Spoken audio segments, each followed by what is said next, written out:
கடி ஜோக் பார்க்கலாம் வாங்க. வெற்றிலையுடன் சேராத பாக்கு எது? வேற எது? மைசூர் பாக்கு தான். கிணத்துக்குள்ள கல்ல போட்டா ஏன் முழுகுது? ஏன்னா அதுக்கு நீச்சல் தெரியாதுல்ல. ஒரு பையன் கடைக்கு போய் ஊசி வாங்கினானா, ஆனா அது வெடிச்சிடுச்சு. ஏன்? ஏன்னா அவன் வாங்கினது குண்டு ஊசியான். காஃபியை விட டீ தான் நல்லது. ஏன் தெரியுமா? ஏன்னா காஃபியில் 2 ஈ இருக்கு, ஆனால் டீயில் 1 ஈ தானே இருக்கு.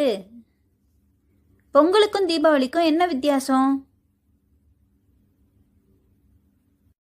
தீபாவளி அன்னைக்கு பொங்கல் சாப்பிட முடியும், ஆனால் பொங்கல் அன்னைக்கு தீபாவளி சாப்பிட முடியாது. மறக்காம சப்ஸ்கிரைப் பண்ணிடுங்க.